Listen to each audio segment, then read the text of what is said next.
Hello, CHistrue, and this is kind of a casual Friday. I'm not dressed very well. I used to have a nice suit, and so I hope you'll apologize. This particular video, I'm gonna give a bit of a history lesson about anarcho-socialism, anarcho-capitalism, and where I would disagree with both. Primarily, I would disagree with anarcho-capitalism. Anarcho-socialism, I would politely disagree, but although I believe that it has something of value. This is a little bit of a request from somebody who private messaged me and wanted to know more. This is not going to be another beat up on Stefan video. I'm kind of done with that. I don't even know if he's an anarcho-capitalist anymore. He seems to be promoting Donald Trump, who is definitely not an anarcho-capitalist. He's a populist and something of an authoritarian, to say the least. So, Stefan, good luck to you. This is not about Stefan Molyneux, nothing against you. It was a good exchange, and no ill will. So, anarchism as a philosophy emerged very much on the left.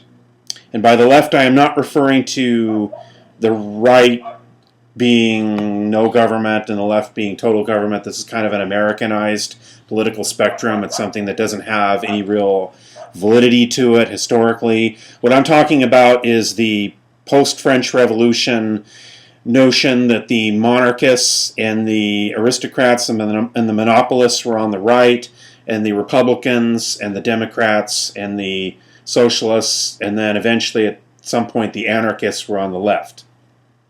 The anarchists probably emerged, well, they would say that they go back to the peasant revolutions and that they go back into the hunter-gatherer days, into prehistory, but the modern anarchist movement probably emerged out of the French Revolution and out of the socialist revolutions, maybe if not 1789, then let's say 1848. They came into their own by the late 19th century. They had a strong following. And central to their critique of the state was that the state was an instrument of the ruling class, that the state existed to guard the property of the rich, and that in disbanding the state, they believed they would be disbanding class society. Now, the Marxists agreed with quite a bit of what they said. The difference between the two is that the anarchists wanted to overthrow the system and go straight to it, straight to the idea of a class of society, whereas the Marxists believed that there had to be a period of a state, a worker state, and then the class of society. That's the central difference between the two of these. And then Lenin came along and said, well, we can't really establish the worker state because conditions in Russia aren't right, so we're going to have just a plain old dictatorship. So how's that one for twisting everything around? But I don't think the early Marxists were that cynical. I think that they were probably did believe that in the stateless society as an eventual goal, albeit one that by the time Marxism ceded to Leninism became ever more of a receding goal until it basically was, by the time that Russian nationalist Putin came along, he may have had his roots in the KGB, but he was not interested in anything like that. So the anarchist movement came into its own probably around the Spanish Revolution period. They sided with the Republicans and with the communists, but they were unable to really stand up to the communists or provide any kind of alternative leadership to them. And you never really heard much from them since. There was a resurgence of interest in the 60s with the New Left, participatory democracy, a lot of the old slogans. And so they, in a sense, enjoyed a resurgence, but never the degree to which they almost came to power in Spain. Some might argue that in South America there are a lot of movements that probably are anarchist or quasi-anarchist. Some say maybe the Zapatistas might have some elements of that.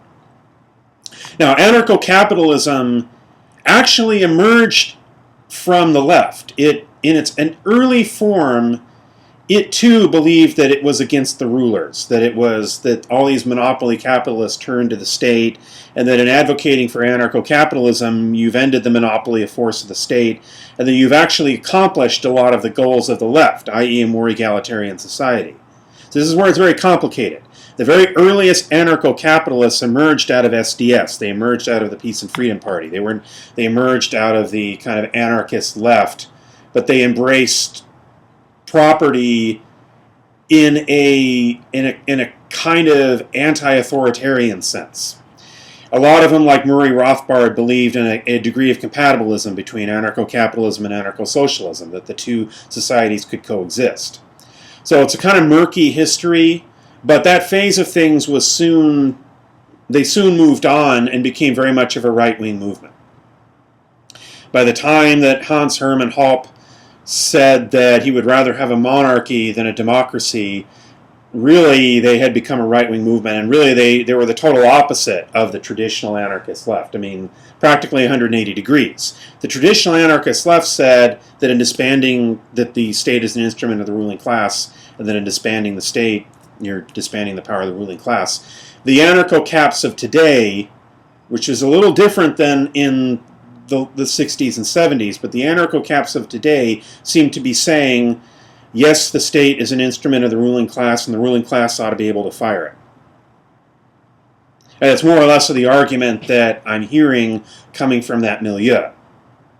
So more or less, it's not so much the state that they oppose, but democratic government, which is not, yeah, there's an individualistic component to the older anarchism. You have Josiah Warren.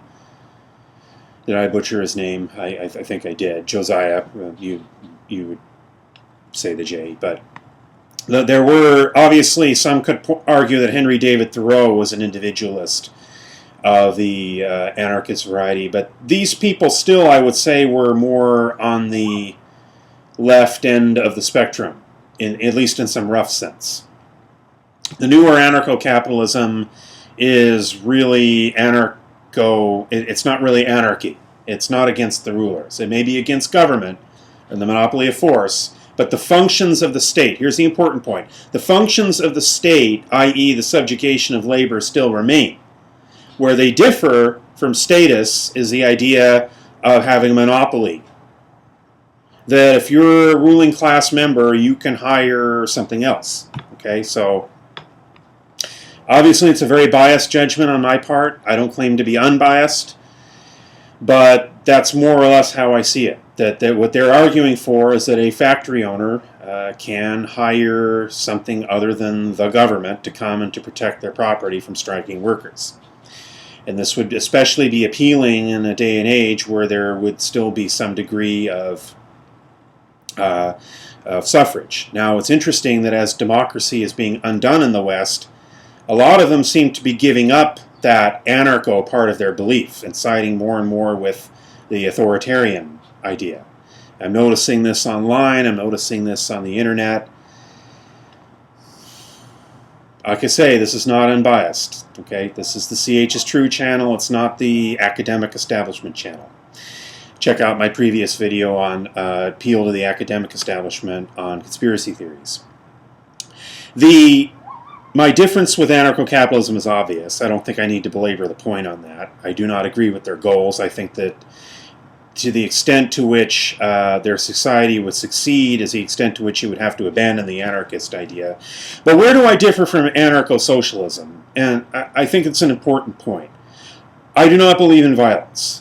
I do not believe in eschatological violence, religious violence, and I don't believe in secular ideological violence that would be a repeat of eschatological violence or a kind of new form of it.